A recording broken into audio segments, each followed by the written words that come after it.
Hey, what's going on, guys? It's Turin here with another Total War Warhammer online commentary. In this particular battle, I'm going to be playing the Dwarfs, and I'm going to be facing off against the Empire. So this is actually one of my favorite maps, just a big open field, and it's very, very fun for the Napoleon style of warfare. So hopefully you guys enjoy this particular matchup here. But you can see, just before we get into my army composition, you can see my opponent actually has 3 cannons here and a whole firing line of handgunners. And I actually have a very upgraded cannon with gold chevrons, and then the Gobblobber as well. So we're definitely going to be exchanging some missile fire, and hopefully you guys enjoy it. So again, just to get started, I do have a front line of Thunders here, and I really actually like the Napoleonic style of DAWI against the Empire. I feel like Thunders are very, very cost effective. They have armor piercing, so they can deal with the flying goon squads pretty effectively if you're able to protect them with, Slayers and other units on the ground. But, again, I do have a group of Slayers over here. But still, I really like them in the Empire matchup. They are armored and shielded. The armor isn't terribly pertinent against handgunners, considering their armor piercing, but still the fact that they are shielded is very nice against small arms fire. So I really like Thunders, and I definitely feel like they outtrade handgunners pretty well. On top of that, I do have the Warriors of Dragonfire Pass and 2 groups of Dwarf Warriors on my wings. They have some chevrons pumped in, but I just had a little bit of extra resources here. So these guys, they have pretty high melee defense. You can look 44 on these Dwarf Warriors. On the Warriors of Dragonfire Pass, we actually have 50. And then my other group of Dwarf Warriors, of course, also has the same amount as this group. So these guys make a pretty good front line. And when you can join them with the Runesmiths, these guys are kind of like the anvil. They hold down the enemy's troops, use their high melee defense to just really sustain.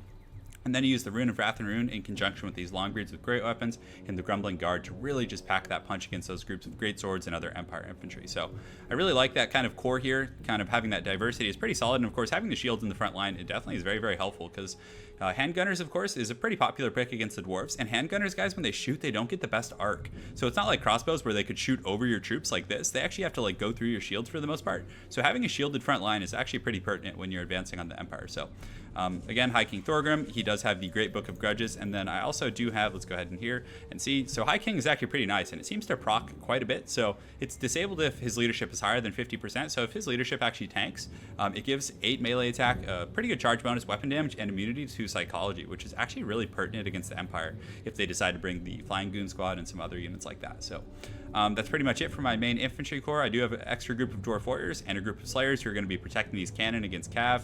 And then I do have a group of cannons here, very, very heavily upgraded, guys. Gold chevrons, just absolutely juiced to the gills here, and these guys are going to do pretty well. I think that with the chevrons, I've noticed a little bit of difference as it pertains to accuracy. So I definitely think it's worth putting some chevrons in if you're expecting to be, having a siege trade with your opponent. And also cannons are just excellent against Demogryph Knights and other units like that. So definitely recommend at least bringing one in this particular matchup. Secondly, I do have the Gobblobber. So the Gobblobber, it's become an auto include in all of my builds essentially is the Dwarves. Just that leadership hit, and you can see the Goblins getting launched. It's so great. But still, the Goblin Mangonel does a pretty substantial leadership hit. So when you're trading, and it is a Regiment of Renown and has pretty good accuracy, so when you're trading with enemy cannons, it actually routes off their crews pretty quickly. You can see this one Great Cannon crew over here has 16 leadership. They're very close to routing already, and that's, very, very early in this matchup. So anyways, let's go ahead and look at my opponent. So he actually does have a General of the Empire, and he did a very kind of, I guess I wouldn't call it a standard, but everything in his army on paper is very good against the Dwarves. He does have 3 great cannons again. They do have armor piercing. The anti-large isn't really pertinent, but still armor piercing, ranged, and again, if you're trying to, just play that attrition game with the Dwarves, it's not a bad choice. But, I stopped bringing cannons against the Dwarves. For some reason, I feel like the Dwarf cannons just out-trade them so well. But still, they're doing some decent work and are starting to get a little bit of pressure on my cannon here. So he does have 3 cannons. In conjunction with that, he does have 3 handgunners back here. Decent choice. They are a little bit lower tier than Thunders, I think. So Thunders actually have, let's see, they have 18 missile damage. These guys actually have 18 as well. So I wonder if they have the same armor piercing. So let's go ahead and take a look just to answer that age-old question. So their armor piercing damage is 16 compared to the Thunders, who are, let's go ahead and look here. It'd be funny if it was that exact same. So it's actually 16, but again, my guys do have shields. They do have higher armor, but still, obviously, these guys do have armor piercing. So for the rest of my opponent's army, he does have great swords in the back. So just, yeah, I think it's all great swords. I don't think there's any swords. So yeah, all great swords here. Armor piercing, just kind of the standard, equivalent of Black Orcs or, Chaos Warriors, I guess, for the Empire. Pretty decent choice, but again, the Gobblobber and my cannon should be able to do pretty well against him if I'm able to shut down these troops. And also Thunders can definitely lay a smackdown on these guys. On top of that, he does have some Demogryph Knights, the armor-piercing anti-infantry variant. Very, very good choice there. And he does have some Reichsguard, which is a pretty interesting pick. So without further ado, let's get right into the army composition. Or not army composition, but right into this game. So my Godblobber is actually trading really well. You can see these guys are already shaken here. They're down to 11 and then 8 and then negative 17 leadership. So they're now wavering. They're going to actually get broken and push back here. So a very, very good trade. You can see I've taken about 40% of my HP damage on this cannon over here, which is really nice so far. And it's just a testament to how, truly powerful the Dwarves, artillery is. And it's really nice because I feel like when the game first started, that was a big issue, is that the Dwarf cannons would just get outclassed by the Empire. Not only did they have shorter range, but still, it just seemed like a bad matchup. But now it seems like it's changed quite a bit, and obviously putting chevrons in this cannon here has made for some pretty accurate trades. You can see those two cannons just hit home hard. And then you can also see the Godblobber coming in here and just making excellent contact. And now they're down to -4 leadership. They are wavering, and this other group is broken, but my opponent very, very on top of microing those and bringing them back to their particular cannon. So I'm advancing my main army at the same time because I figured I had both of his cannons shut down, so this was probably a pretty optimal time to advance. And, again, there's going to be some trading with our Thunders and things like that, but he does have the handgunner advantage on me. So he does have 3 full groups of handgunners here that are going to be able to put some pretty good, pressure on my front line. So hopefully I'm able to endure that. So you can see he does have his Reichsguard going around that flank. He has kept his Demogryph Knights back so far, so I'm not sure what his plans are for those, but you can see now they are indeed moving. So it's going to get down and dirty here, guys. And you can see his cannon has kind of switched from shooting to my cannons, which is probably a pretty good choice. And you can see it's making some really good contact with my Thunders, who do have their shields up right now. But unfortunately for them, their shields definitely won't protect them from this cannon fire, so pretty tough situation there. But I'm just about to get in range, and you can see the Godblobber actually just destroyed some of the cannons here, so very, very good stuff. And I think it's down. Yeah, these guys are broken again, so very excellent situation for me. So I'm getting some Thunder fired into these guys right here, which is okay. I wanted to shut down these cannons because I figured if I could shut them down, then I could just have a tactical retreat and fall back to my cannons and just kind of play the attrition game. And you can see I am using the Godblobber now to target some of these handgunners over here who are actually shaken already. It's pretty incredible how big of a leadership hit that is, because not only does it, let's go ahead and pause here for a second. So I wanted to show you guys something. So they are shaken, and let's go ahead and see why. So if we go to their leadership right here, you can see that they're discouraged by an ability which is -16, so that's huge. And on top of that, being attacked by or damaged by artillery actually causes a -10.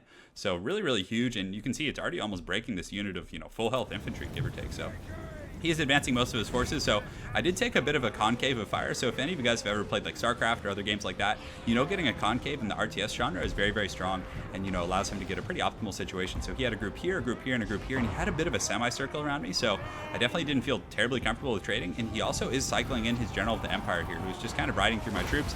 And unfortunately, my Dwarven defenders are a little bit slow and are having trouble keeping up with them, but still, he has taken a beating. And guys, Thunders are extremely durable. They can take, a lot of punishment, whereas like handgunners with their relatively low armor of only 20 can't take quite as much punishment. But still, those handgunners are firing in here. My guys do have their shields in the front line, but still he's getting some nice shots on my side and doing a pretty decent job there. But I do have the siege advantage now, so I do have the Godblobber back here, which is shooting, as well as my cannon, and they're just online. They're just having a good time. And I do decide to send a Runesmith up to just get a Rune of Wrath and Rune on these guys, and hopefully the Rune of Wrath and Rune, and if I switch the Godblobber onto them, would be able to break them pretty efficiently. So you can see my cannon is still continuing to shoot his great cannon. Also, my Thunders are returning the favor, getting some nice firing here. You can see the Godblobber's getting in here and doing some pretty good work, so solid situation overall. But unfortunately, my Runesmith does get caught out a little bit, but his General of the Empire, guys, is also taking a lot of fire. And, I do have this group back here, so there's some covering fire right now. You can see they're getting pathed onto here. There will be a little bit of obstruction, but since he's on a horse, usually they can actually shoot over the Dwarven infantry and make some decent contact. So let's see. Yeah, they are obstructed right now, so when he gets back out here and starts running, he's going to take some fire. And he's down to about half health here, which is great. So I did take some damage on my Warriors of Dragonfire Pass, who are being focused pretty heavily. But still, if you look across the board, my opponent's cannons are all essentially offline. And his Thunders in the front line, his handgunners in the front line are in pretty bad shape as well. So I would say it was a relatively even trade overall, but, it might even more so be in my favor because his General of the Empire just took a smackdown.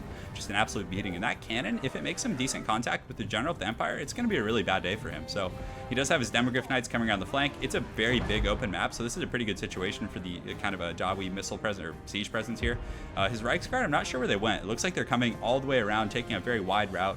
But again, I should be able to turn my cannon and at least use the Slayers and these Dwarf Warriors to essentially fend off these threats for, as long as possible. So the Godblobber continuing to just fire into these handgunners, so they're shaken. This group is confident right now, but again, they have taken pretty substantial losses, and this group is in pretty good health. So, but my opponent, let's go ahead and take a look at his cannons here. So he does have, it looks like he still has 2 cannons online in this group. They are shaken, so 1 artillery fire on this group would probably break them.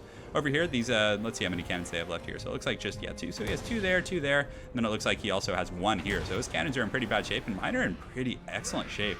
The one kind of bummer is the Goblobber is almost out of ammunition. It's most certainly paid its dues, so I'm not disappointed by any means, but still, you know, it'd be pretty nice if I could just continue to rain hell. So right now I'm doing a bit of a tactical retreat. I felt like I had a bit of an advantage as it pertained to, you know, the siege and having those cannons online and the Goblobber, so I just wanted to come back and secure and deal with the Cav, and you can see the Slayers are able to actually chase these guys off, so you can see some jump kicks going off. This guy's getting a big swinging axe down on this guy. Unfortunately, it doesn't take him off his horse, but a bit of HP damage, which was nice. And I also do have these Dwarf Warriors over here. Probably gonna have to use them against Demogryph Knights, who do have armor piercing and anti-infantry, so it's pretty bad. But still, you can see I detach a Runesmith to come over here and help out. Very, very important stuff, because the Rune of Wrath and Rune is an excellent tool at dealing with harass. So if you take a look at the balance of power, it's relatively even. I do have 400 and that number just went down. 488 troops to his 568. You know, again, so I guess in terms of pure casualties, he's trading a little bit better than me. His cannon is targeting my Grumbling Guard here, but they're still confident. Dwarven leadership is very, very good, so they can endure these type of situations, you know, more than a lot of other factions can. So he does kind of suicide the Reichsguard in there. It takes about 10 to 12 casualties on them just to shut down my cannon, which isn't a bad play actually, but you can see my Thunders have turned and they're getting some decent pot shots in here and doing massive HP armor piercing damage to them. So that was pretty great. So I do have to reform my ranks as the Demogryph Knights are coming in here, so this is definitely going to be rough for the Dwarf Warriors, but hopefully they're going to be able to brace before this engagement, you know, gets pretty balls deep here. So I think I actually might have accidentally countercharged them, which definitely isn't good, so I'm going to lose out on that bracing. But, you know, I was microing something in the front line and just didn't want to have to think about it again, so I just passed them onto them, and I do pull the Grumbling Guard over here and also use a Rune of Wrath and Rune, which is doing some HP damage. Nothing massive, but unfortunately I did overcommit here, and you can see I use these Slayers, and he did get these Reichsguard because I actually thought they were broken and were running off the battlefield, but huge mistake here. But thankfully this Runesmith is able to intercept actually and kind of break their charge a little bit. You can see he breaks them, and then these Thunders are able to get in here and almost break these guys. They're shaken, but still, you know, he does get in there and does some pretty good work against my cannons, unfortunately. So I'm going to take some losses here, and the Demogryph Knights are also back there. So right now, my opponent's handgunners are advancing. You can see he's trying to get in range of my Thunders, which is pretty smart, but the Thunders are laying some great covering fire, and I was able to, you know, officially break those Reichsguard, and they will more than likely not come back.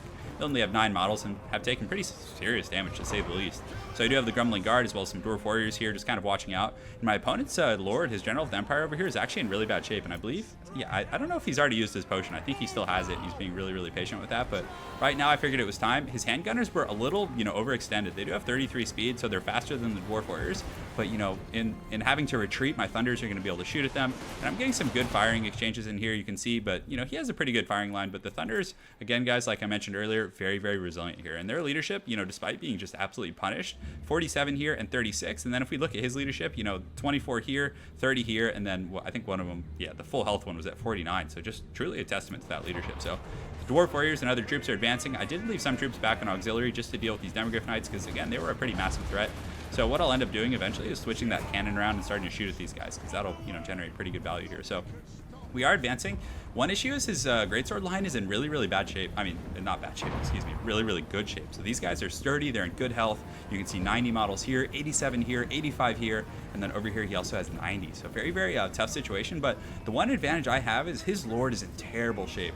Whereas High King Thorgrim is here, I have a Runesmith who's in very, very good health, and then I also have a second Runesmith over here. So I have that massive heroic advantage. I'm going to be getting all those damage negation buffs there, and you can see he's actually using his handgunners right now to shoot at some Dwarf Warriors. So if he's going to shoot at anything, that's exactly what I want. They're fodder units, then again, for fodder units, they're very resilient, and you know, it's not going to be a very cost-effective trade here for him. So I do kind of pull back. I wanted to get all my troops together before advancing, and then also make sure my Thunders were able to provide some supporting fire. And you can see I'm actually pushing up the Slayers, because, you know, again, my cannons were pretty much out of ammunition, so I figured I would leave a group of Dwarf Warriors back here to help out, and the Slayers would actually be really good for kind of sneaking around and getting on some of these handgunners. So the Slayers, you can see, are taking some fire. They do technically have bronze shields, so they're going to be pretty resilient here, but now you can see the Dwarf battle line is going to engage, and even though he has a lot of armor piercing and I actually don't have much left, I think the big difference in this battle is going to be the my Lord, High King Thorgrim, and then also the Runesmith is going to do a very, very good job here. So you can see there's a pretty good collapse in the front line. Some of these greatswords getting knocked back, and the Warriors of Dragonfire Pass guys, I mean, even though they don't have your armor piercing, they do have an anti-infantry bonus. So they do 5 armor piercing damage, which is relatively low, but against infantry, they're also going to get 6, a bonus of 6, which is pretty nice. So we're trading well here. You can see High King Thorgrim's getting in here, going ham. He does have the Rune of Oath and Steel, and then also the Rune of Negation. So it's definitely going to help me trade with these greatswords, and you know, hopefully will work out. You can see my second Runesmith also came up, and my Thunders, what I was planning on doing is kind of getting them over here in this window and using them to kind of fire down the line. But my opponent has a pretty nice little firing line here, and the Slayers are taking quite a beating.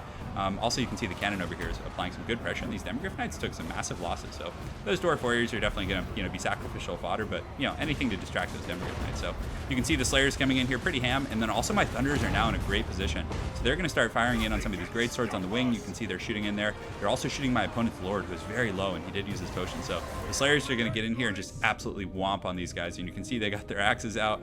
That's such a cool unit, and honestly, of all the units in the game, they're probably one of my favorite, like hands down. So, oh man, you see that swordsman just decapitate that Slayer? That's pretty absurd. I definitely was not expecting that battle to start that way, but this guy definitely, has some grudges to settle, coming in there with some jump kicks, knocking these guys back, and these guys are just going to get absolutely cut to pieces by these Slayers. And you can see the vengeance is real with these guys. Losing one of their buddies there in that fashion definitely pissed them off. And you can see these handgunners just immediately taking over, 12 to 15 losses and just getting tanked by these Slayers. So the Slayers are just going to continue to push through. They still have 41 models, and they're occupying all the firing lines of these handgunners, so definitely can't complain, and they shattered that group. I mean, you saw how fast they literally crushed those guys. So now they're going to push through and just keep working their way down the handgunner line. And if my opponent still had his Reichsguard and was able to use them to maybe cycle charge these Slayers and then use these handgunners to shoot at them, once they got knocked back a little bit, might have been decent. So, but right now these guys are definitely fair game, and you can see my Thunder firing line still, even after taking a beating and losing for most of that battle, they're now back online. They're shooting a lot of these great swords in the flank. You can see the Rune of Wrath and Rune is going down, and a lot of my opponent's troops are shaken. And a large part of that is due to the fact that his Lord doesn't really have a sustainable presence here. If I'm not mistaken, I think his Lord, he's back here. He's pretty darn low. He's still eager despite it all, but you can see the Thunders very, very keen on focusing him down. And my Lords are fighting, they're pushing, they're providing buffs, but his Lord is kind of having to skirt around on the flanks and isn't really able to contribute much to the battle right now. So I think that's a big part of this. Also, I do have the Grumbling Guard, so you can see, guys, all of my troops here are fresh, which is huge and pretty incredible. Whereas his troops are winded.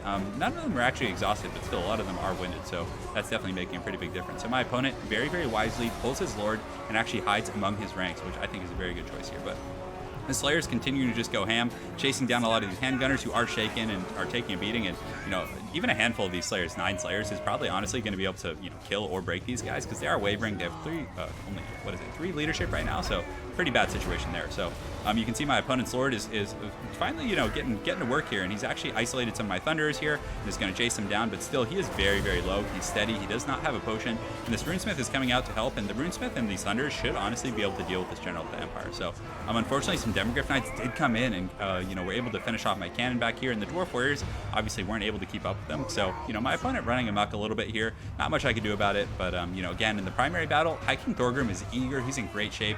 He does have some great swords here, but I still have the Warriors of Dragonfire Pass. You can see the Godlobber crews in here. You can see him mixed in there doing some pretty good work. So I have a very kind of healthy, quote-unquote healthy blob here, but I think it's enough to win this particular battle. And you can see the Slayers did a great job just shutting down those handgunner lines.